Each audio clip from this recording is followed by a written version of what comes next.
Buenas tardes. Muy bien. Damos muchas gracias. ¿Me escuchan? No. ¿Se escucha? ¿Sí? Bien.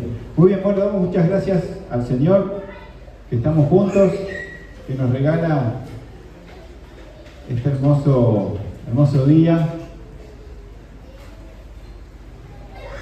Tenemos que hablar del Espíritu Santo y del fuego del Espíritu. Y bueno, el clima nos acompaña, ¿eh? Así que agradecemos al Señor por el verano, por los días lindos y también la gratitud por el calor. Como bien decía Robert, estamos considerando, meditando en enero y febrero acerca del Espíritu Santo. El lema es conociendo, la iniciativa es que podamos conocer más acerca del Espíritu Santo. Seba nos introdujo al tema el domingo pasado, la importancia y la trascendencia del Espíritu Santo en cada vida de cada hijo de Dios, en la vida de la iglesia. Gracias, hermanito, zarpado, con hielo y todo, así que estamos preparados. El río de agua viva. Entonces veíamos y nos deteníamos en el valor trascendental que tiene el Espíritu Santo y nos detuvimos en ver Juan 14, 15 y 16. Espero que todos hayan cumplido la tarea de esta semana de leer el capítulo 14, 15 y 16 del Evangelio de Juan, que nos habla acerca de el Señor Jesucristo anunciándoles a los discípulos, a los apóstoles, a quienes serían el fundamento de la iglesia, a quienes serían quienes llevarían adelante la obra para el establecimiento de la iglesia, que el Espíritu Santo iba a venir. El Señor Jesucristo inclusive les llegó a decir, ellos estaban entristecidos, que el Señor se iba, y el Señor dice, a ustedes les conviene, porque el Espíritu Santo va a venir a hacer una obra que no es con ustedes. El Espíritu Santo es una obra que es en ustedes. Y ese es el cambio fundamental, trascendental, que tiene que ver con el cambio de modelo de parte de Dios, el cambio de administración, lo que en el estudio teológico se va a llamar el cambio de dispensación. Pasamos de la ley a la iglesia. Pasamos de un Espíritu Santo que venía a hacer una obra específica y se iba, al Espíritu Santo que viene a morar en el corazón y en la vida de cada persona que conoce a Cristo. Pasamos del modelo del templo físico, material, donde en Jerusalén solamente se podía adorar y que ahí descendía la presencia de Dios, a un modelo en que somos templo del Espíritu Santo. Dios mora en cada persona. Y la iglesia lleva adelante la obra, cada uno lleva adelante la obra en el propósito que Dios tiene para cada uno, morando en cada uno, porque al conocer a Cristo somos sellados, como dice Efesios capítulo 1, verso 13, con el Espíritu Santo de la promesa. Y el Espíritu Santo mora en cada vida, en el poder de Dios para cumplir un propósito. Y ese propósito es espiritual. Es un propósito de trascendencia eterna, no tiene que ver, se pueden utilizar los bienes materiales para cumplir el propósito, pero no tiene nada que ver con esto que está acá, físico, material, tangible, biológico, tiene que ver con la eternidad. Entonces, hoy nos toca detenernos en el cumplimiento de la promesa del Señor. Hechos capítulo 2, lo vamos a buscar, llegamos al cumplimiento de lo que el Señor le dijo en Juan 14, 15 y 16 a sus discípulos, lo que el Señor dice en el mismo libro de los Hechos, el capítulo 1, verso 8, que dice, pero van a recibir poder cuando venga el Espíritu Santo y me serán testigos, dice el Señor. Pasa el capítulo 1 y llega el capítulo 2 y se cumple la promesa del Señor, viene el Espíritu Santo y vemos en este capítulo 2 cómo comienza la iglesia. En este momento, en este tiempo de celebración judía, que era el tiempo de la fiesta de Pentecostés, vemos cómo se cumple el cambio de época.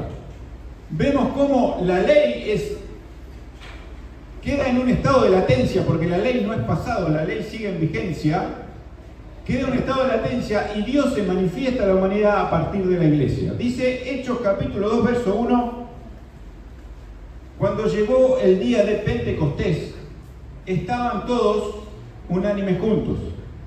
Y de repente vino del cielo un estruendo como un viento recio que soplaba, el cual llenó toda la casa donde estaban sentados, y se les aparecieron lenguas repartidas como de fuego, asentándose sobre cada uno de ellos.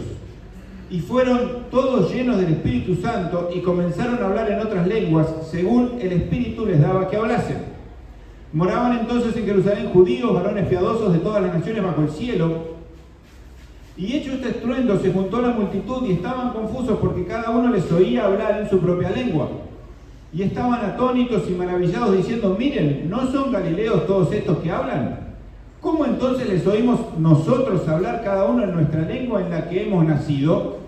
Partos, medos, elamitas, los que habitan en Mesopotamia, Judea, Capadocia, Ponto y en Asia, Frigia, Panfilia, en Egipto y en las regiones de África más allá de Cirene, romanos aquí residentes, tanto judíos como prosélitos, seguidores del judaísmo, cretenses y árabes, les oímos hablar en nuestras lenguas las maravillas de Dios. Verso 12, y estaban todos atónitos y perplejos, diciéndose unos a otros, ¿qué quiere decir esto? Hasta acá la lectura de esta primera parte. Encontramos cómo comienza la iglesia. Encontramos cómo llega el Espíritu Santo y cómo se manifiesta con poder. Ahora, es interesante que la iglesia comienza en un momento especial del calendario judío. La fiesta de Pentecostés se realizaba 50 días después de la Pascua y el pueblo judío se reunía para celebrar la entrega de la ley por parte de Dios a Moisés en el monte Sinaí. La Pascua se celebró la primera vez en Egipto y el pueblo fue liberado con mano poderosa por parte de Dios. El pueblo fue sacado de la tierra de Egipto, de la tierra de esclavitud, llevado al desierto por mano poderosa de Dios por la guía de Moisés. Y a los 50 días de este acontecimiento, Dios se manifiesta en el monte Sinaí y funda, establece a Israel como nación y le da la ley. Este acontecimiento es el que se celebra en Pentecostés. Y es interesante cómo en ese momento el Espíritu Santo desciende. Se manifiesta con poder, con estruendo, dice un viento recio, con fuego, como en forma de lengua que se manifestaba en cada uno de los discípulos que estaban reunidos en ese lugar. Y acontece algo sobrenatural. Empiezan a hablar en diversas lenguas. El Espíritu y la iglesia se funda en Jerusalén, pero en ese momento encontramos que había judíos y prosélitos que eran gentiles que seguían la religión judía de todas partes del mundo conocido. Así es que de todas partes del mundo conocido son testigos de lo que estaba ocurriendo en Jerusalén de una manera sobrenatural y poderosa. Y en ese momento de esa fiesta empiezan a comunicarse cada uno en su lengua. Si vamos a un acontecimiento histórico en la antigüedad, pensamos en la Torre de Babel. Este acontecimiento es exactamente a la inversa de lo que pasó en Babel. Capítulo 11 de Génesis, encontramos que el hombre en el orgullo y en la vanagloria de su corazón, exaltándose en su corazón, quiso hacer una torre para llegar a Dios. Y esa no era la voluntad de Dios, ese no era el propósito de Dios. ¿Y Dios qué hace? Confunde las lenguas, y al confundir las lenguas no se pueden comunicar entre ellos y terminan separándose. En este momento, en este acontecimiento, pasa exactamente al revés. Dios se manifiesta de manera sobrenatural y espiritual, pero es Dios el que se manifiesta al hombre, trayendo y derramando de su espíritu, cumpliendo las profecías del antiguo pacto, para manifestarse como señal a Israel de que se vino un cambio de época, de que se vino un cambio de modelo, de paradigma, de que se vino una nueva dispensación, una nueva administración de parte de Dios para con el hombre. Y esa nueva manifestación se hace a través de comunicarle a cada uno en su lengua de manera milagrosa lo que el Espíritu les daba que hablase, que era nada más y nada menos que predicar a Cristo, que predicar el Evangelio. Y de esa manera se establece y empieza a manifestarse la iglesia. Por supuesto que en este primer momento el plan de Dios era seguir dándole señales a Israel para mostrarle que Él cambiaba, de que la ley no iba más, de que ahora el Mesías era Cristo y que Él se iba a manifestar con poder a través de Cristo y de su iglesia. Y transcurre en el capítulo 2, 3, 4, 5, 6, 7 de Hechos hasta Esteban, y ahí sí, el Señor directamente, con la muerte de Esteban, condena por la dureza de su corazón a Israel, y el Evangelio se expande a través de la persecución. Y el Evangelio no solamente es comentado por aquellos que habían llegado a Jerusalén y que lo conocían y volvían a su lugar, sino que el Evangelio se va expandiendo hasta llegar, como dice el apóstol Pablo, todo el mundo conocido lo he sembrado con el Evangelio, cumpliendo el propósito de Dios para su vida de ser el apóstol de los gentiles. La iglesia de Dios se manifestaba con poder. Pero ¿cuál era el poder? El poder de Dios. ¿Y cuál es el poder de Dios en nuestra vida? El Espíritu Santo. El ser humano es tripartito.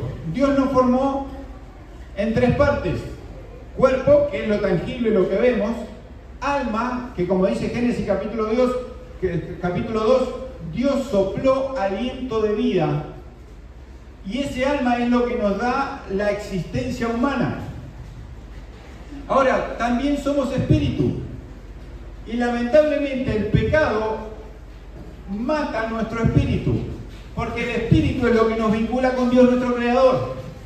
Al conocer a Cristo, al recibir el Espíritu de Dios, nuestro espíritu recobra vida, nuestro espíritu recobra propósito, nuestro espíritu tiene proyección eterna, porque sabemos a dónde vamos, porque sabemos cuál es nuestro destino y sabemos cuál es nuestro propósito.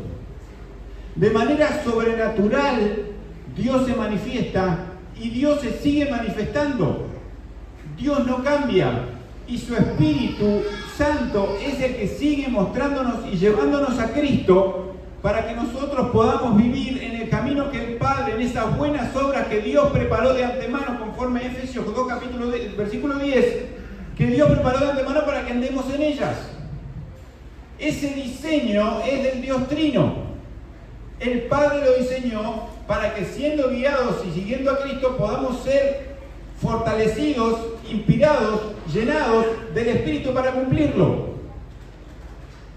Porque el Espíritu de Dios es el que se manifiesta en nuestro espíritu sabiendo que somos hijos de Dios. Entonces la iglesia comienza.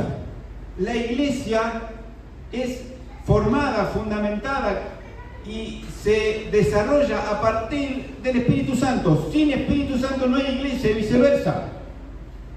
Porque es el Espíritu Santo el que nos guía a toda la verdad, es el que nos ilumina el camino y es el que nos muestra los pasos a seguir para ser como Cristo. El que nos da el poder, porque nosotros en nuestra humanidad caída, en nuestra humanidad flaca, pobre y pecaminosa, no podemos llegar nunca a cumplir el propósito de Dios. No podemos llegar nunca a estar a la altura de lo que Dios nos pide, porque es el Espíritu de Dios el que nos da las herramientas para poder cumplir su propósito. Ahora, es interesante que cuando el Espíritu Santo viene en Pentecostés, establece una nueva ley. La ley vino a mostrarnos el pecado, pero no nos dio las herramientas para vencer el pecado. El Espíritu vino para establecer su ley en nuestra vida y que nosotros de esta manera podamos vencer el pecado. Y esto lo describe Pablo muy bien en el capítulo 7 y capítulo 8 de Romanos, que les pido que me acompañen. Romanos capítulo 7, para brevemente mirar este concepto de la ley del pecado, de la ley ritual, en contraposición a la ley del Espíritu, a la ley espiritual. No hay casualidades en el plan y el propósito de Dios. Siempre sostenemos que hay causalidades, todo tiene una causa. Y la causa del origen de la iglesia es el Espíritu de Dios. Y ese Espíritu es el que nos da las herramientas para cumplir lo que Dios establece para el propósito personal de cada uno y en ese plan eterno, en ese plan espiritual perfecto y universal de parte de Dios para toda su creación. Entonces llegamos al capítulo 7 de Romanos. Pablo está describiendo que la salvación se recibe por la fe y empieza en el capítulo 7 a describir acerca de el pecado que mora en él, que es el pecado que mora en cada uno de nosotros, de lo nefasto, transgresor, perverso y caído que significa el pecado y que nos lleva a separarnos de Dios, a estar fuera del propósito de Dios, a estar fuera del camino que Dios estableció para nuestra vida. Y él llega al verso 21 y llega a una conclusión acerca de esta ley del pecado, porque la ley vino a manifestar el pecado y a mostrarnos que nosotros no podemos cumplirla. Dice el verso 21 del capítulo 7 de Romanos: así que, queriendo yo hacer el bien, hallo esta ley, que el mal está en mí. Porque según el hombre interior me deleito en la ley de Dios, pero veo otra ley en mis miembros que se revela contra la ley de mi mente y que me lleva cautivo a la ley del pecado que está en mis miembros. Verso 24: miserable de mí, ¿quién me va a librar de este cuerpo de muerte? Gracias doy a Dios por Jesucristo, Señor nuestro. Así que yo mismo con la mente sirvo a la ley de Dios, más con la carne a la ley del pecado.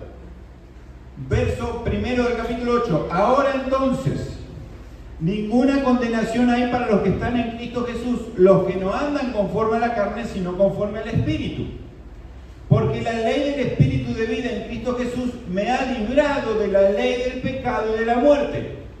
Porque lo que era imposible para la ley, por cuanto era débil por la carne, Dios, enviando a su Hijo en semejanza de carne de pecado y a causa del pecado, condenó al pecado en la carne, para que la justicia de la ley se cumpliese en nosotros, que no andamos conforme a la carne, sino conforme al Espíritu. Porque los que son de la carne piensan en las cosas de la carne, pero los que son del Espíritu en las cosas del Espíritu. Porque el ocuparse de la carne es muerte, pero el ocuparse del Espíritu es vida y paz. Por cuanto los designios de la carne son enemistad contra Dios, porque no se sujetan a la ley de Dios, ni tampoco pueden. Y los que viven según la carne no pueden agradar a Dios. Pero ustedes no viven según la carne, sino según el Espíritu, si es que el Espíritu de Dios mora en ustedes, y si alguno no tiene el Espíritu de Cristo, no es de él. Hasta acá la lectura.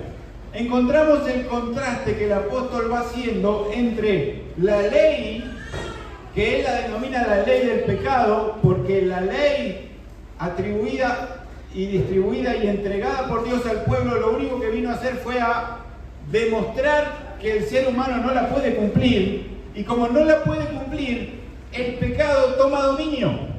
El pecado se hace señor de nuestras vidas, porque nosotros no estamos en condiciones de cumplir las exigencias de la ley de Dios. Y en este contraste Pablo dice, hay otra ley que es superior a la ley del pecado, que es la ley del Espíritu. Porque el Espíritu es el que nos da el poder para vencer al pecado. No nosotros, Dios en nosotros.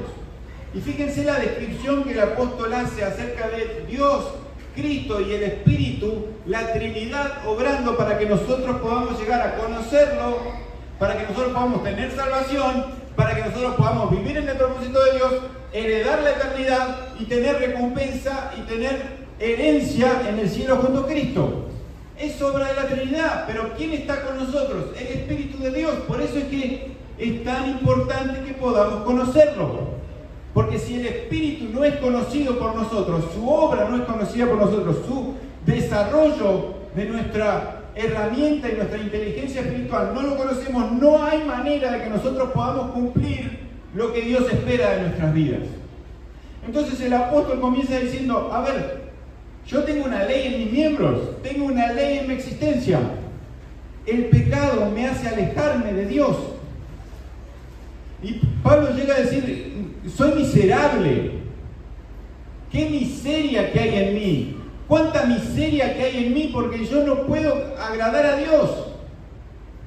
Y ese es el concepto de la misericordia que tuvo Dios con nosotros. Es amor por la miseria humana. Es tener en cuenta que nosotros somos polvo, que Él se acuerda que somos polvo para darnos las herramientas para proyectarnos a la eternidad y salvar nuestra alma y edificar en un propósito de vida. Leí una frase estos días atrás de un autor, Mark Twain. Dice, hay 2 días importantes en la vida de un ser humano. El día que nacés y el día que entendés para qué naciste. Hay 2 días importantes. El día que naciste y el día que entendés para qué naciste. Y el único que nos puede hacer entender para qué nacimos es el Espíritu Santo. Nacimos para darle gloria a Dios. Nacimos para seguir a Jesús y su propósito. Nacimos para hacer la obra que el Espíritu nos guíe, que tenemos que hacer para ser parte del plan eterno y creador de Dios. Ahora, en esta miseria en la que estamos y en esta esclavitud a la cual nos lleva el pecado, Pablo dice, gracias a Dios por Jesucristo. Gracias a Dios por Jesucristo, porque Él pagó el precio de nuestra maldad. Y es interesante porque la ley del Espíritu de Dios, la ley del Espíritu Santo, vino por lo menos a 3 cosas. Vino a establecer por lo menos 3 cosas. En primer lugar, en el versículo 1, dice que quitó la condenación. Dice, entonces ahora ninguna condenación hay. En primer lugar, nos liberó de la condenación eterna. En este mismo carta de Romanos, Pablo dice que el que en él cree no es condenado, pero el que no cree ya ha sido condenado. Ya estando en pecado, ya somos condenados.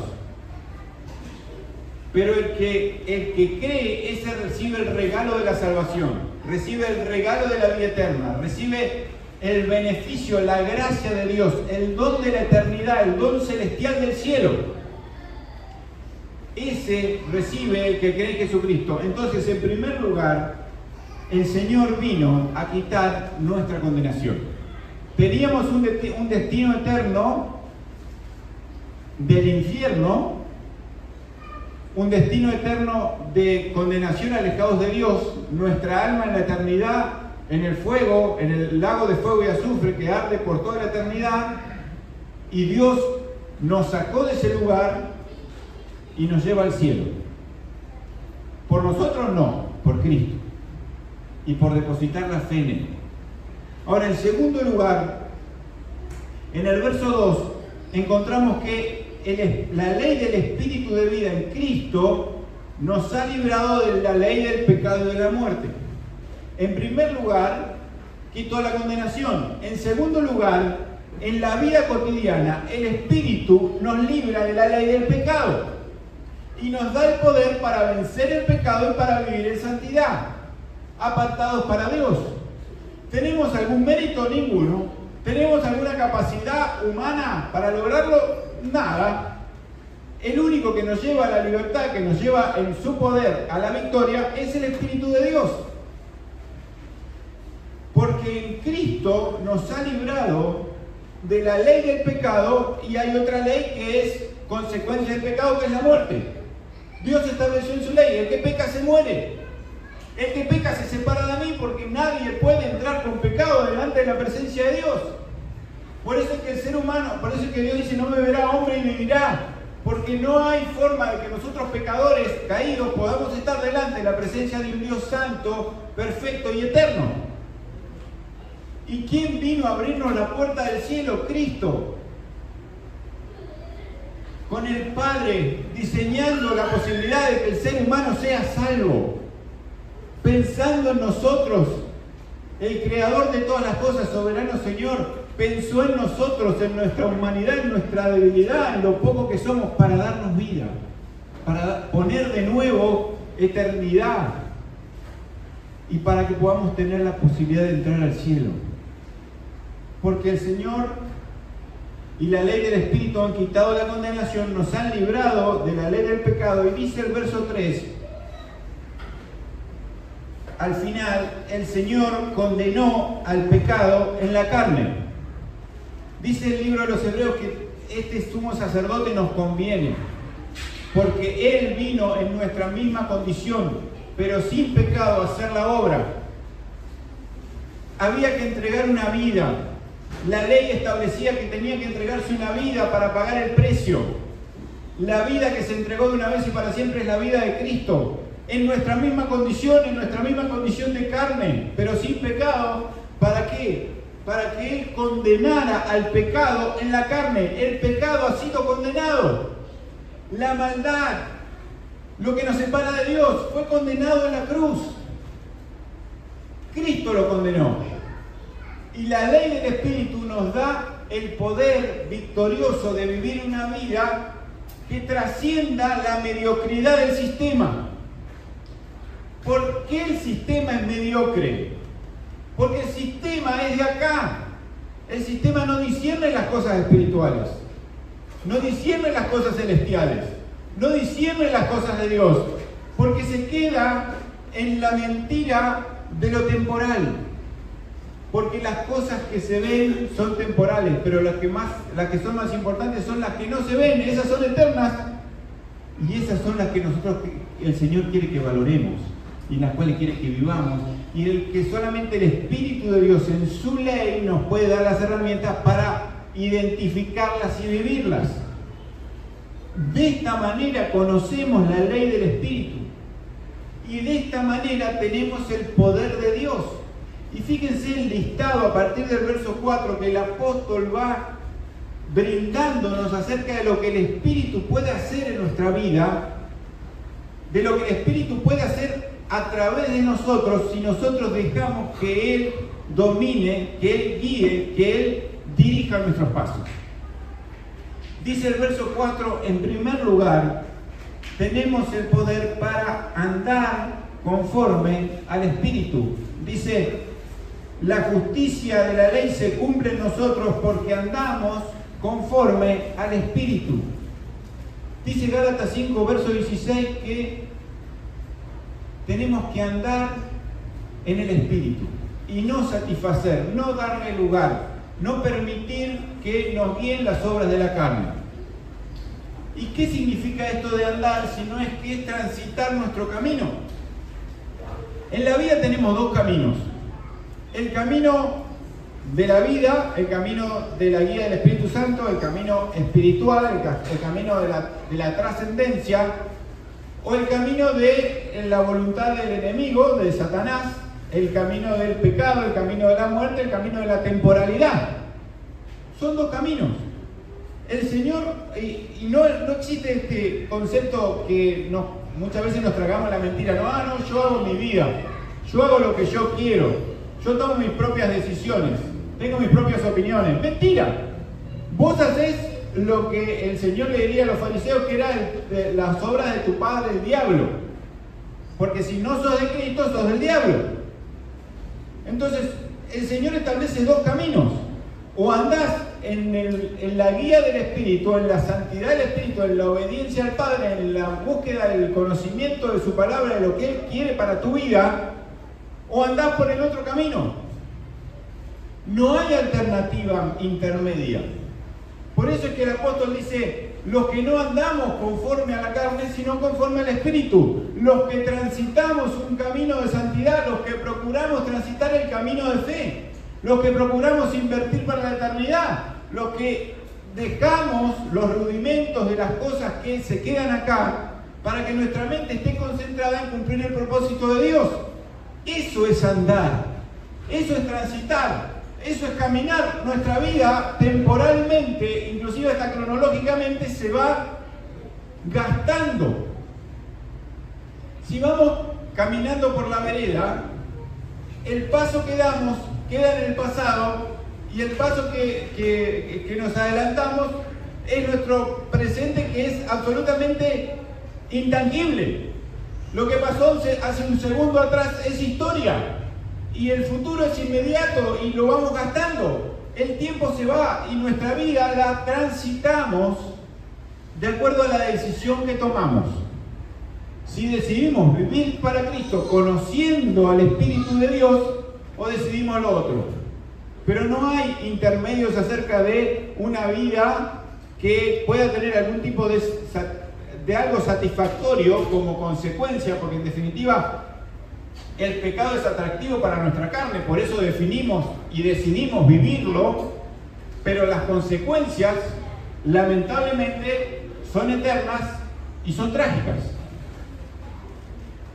Porque el Señor ha trazado un camino que es su voluntad, y ese camino que es su voluntad es en la guía de su Espíritu. Y esto involucra nuestro andar. Ahora, en este concepto del andar, llega el verso 5 y dice, porque los que son de la carne piensan en las cosas de la carne, dice el apóstol, pero los que son del Espíritu, en las cosas del Espíritu. En este transitar, pensamos. En este transitar, continuamente nuestra mente está en funcionamiento. Y la pregunta es, ¿en qué pensamos?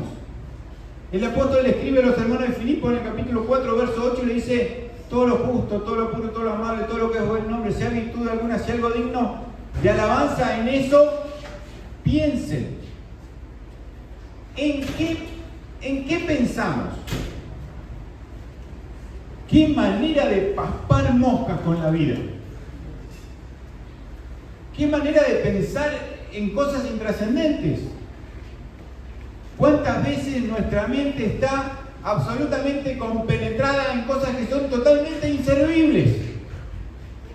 Y dedicamos tiempo, esfuerzo, congoja, angustia, dolor, tristeza, con la mente puesta en cosas que no convienen. Con la mente puesta en cosas que no nos ayudan a nuestro crecimiento, edificación y propósito. Porque en definitiva las metas, la visión, la misión de nuestra vida tienen que estar enfocadas al propósito de Dios. Es lo único que trae satisfacción al alma y que verdaderamente proyecta la vida lo que interesa, porque en definitiva la muerte le llega a todos los hombres. La ley de Dios se cumple. El que peca se muere. Y el ser humano se sigue muriendo. Porque esta no es la vida. La vida es la vida eterna. Y lo mejor es invertir para el cielo. Y a eso nos lleva el Espíritu de Dios. Siempre nos va a llevar a Cristo. Siempre nos va a llevar a Dios. Siempre nos va a llevar al cielo. Porque es donde tiene que estar nuestra mente. Donde tiene que estar nuestro pensamiento. Porque andamos. Porque pensamos. Y como dice el verso 6. Nos ocupamos, porque el ocuparse de la carne es muerte, pero el ocuparse del Espíritu es vida y paz. Ocuparse del Espíritu, fíjense en la conclusión del apóstol, ocuparse del Espíritu es vida y es paz. Si hay algo que llena de paz el corazón a pesar de las circunstancias y de los problemas y de las contingencias de la vida y de las tristezas, las angustias, las complejidades, si hay algo que llena el alma y el corazón, es ocuparnos del Espíritu. Porque ahí hay bendición y vida eterna, porque ahí hay trascendencia, porque ahí hay proyección, ahí es estar mirada, es poner la mirada en los cielos, poner la mirada en la recompensa de la eternidad. Ocuparnos. Fíjense que no dice preocuparnos. El concepto de la preocupación no es bíblico, porque el Señor dijo, cada día trae su afán. Ustedes van a tener aflicción, pero confíen, yo vencí al mundo. Ahora, ustedes ocúpense, dice el Señor. Cada día ocuparnos en nuestra salvación. Como dice Hebreos capítulo 2, no descuidemos una salvación tan grande. Ocupémonos, pero no hay que preocuparse, no hay que llenarse de ansiedad. Hay que vivir cada día en el propósito de Dios. Hay que vivir cada día en el rumbo que Dios establece. ¿Y cómo lo establece Dios? Por su Espíritu. que como dice el 1 Corintios 12, siempre nos lleva a Cristo. El Espíritu de Dios es el que siempre nos lleva a Cristo, es el que intercede con gemidos indecibles, porque no sabemos si pedimos como conviene, pero el Señor intercede para llevarnos a Cristo, porque ese tiene que ser nuestro pensamiento continuamente llevándolo cautivo a la obediencia a Cristo. Y como estamos viendo los días martes, esto conlleva disciplina. Son las disciplinas espirituales que en el esfuerzo nos llevan a encontrar la victoria. Porque andamos, porque pensamos, porque nos ocupamos, porque en definitiva, como dice el verso 8, vivimos. Que vivimos para Dios. En el verso 9, ustedes no viven según la carne, sino según el Espíritu. Para que Cristo, su vida, la vida de ustedes, Cristo, cuando se manifieste, sea hallado en gloria, honra y alabanza para el Padre. Porque Cristo es nuestra vida.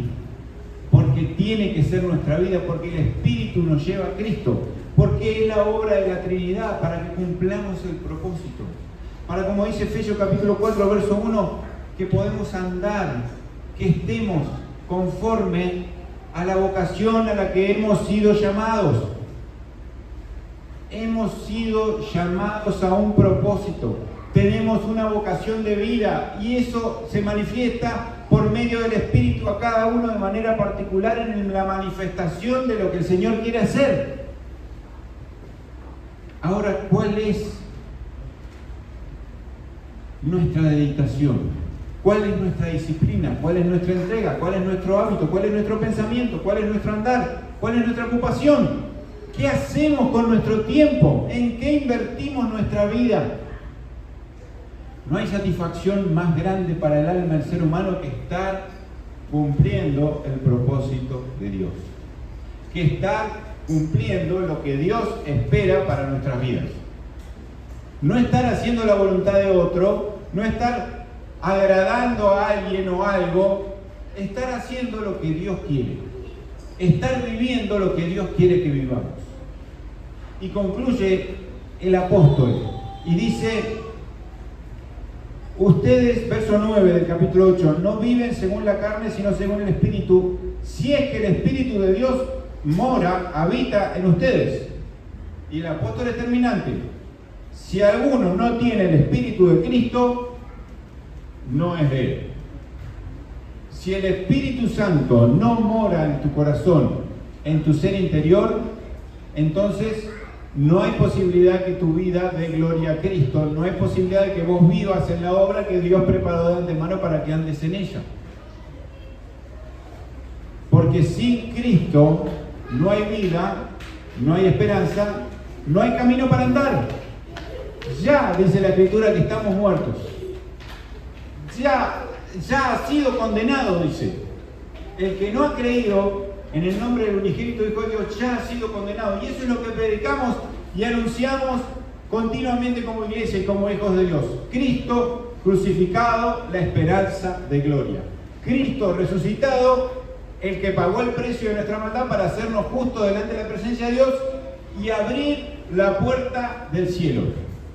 Esa puerta que nos estaba velada. Esa puerta que estaba cerrada con 8 llaves y 4 candados. Esa puerta que nosotros no podíamos abrir, Cristo la abrió. Abrió el cielo. Cristo nos abrió el cielo. Y Él que espera que le creamos. Por eso es que el Señor reparte a cada uno el don de acuerdo a la medida de fe. Él espera que creamos y que nuestra fe crezca y se desarrolle, porque mientras a mayor fe, mayor lugar para que el Espíritu obre, mayor lugar para el conocimiento del Espíritu. ¿Por qué? Porque la fe viene por el oír. ¿Y el oír de qué? De la palabra de Dios.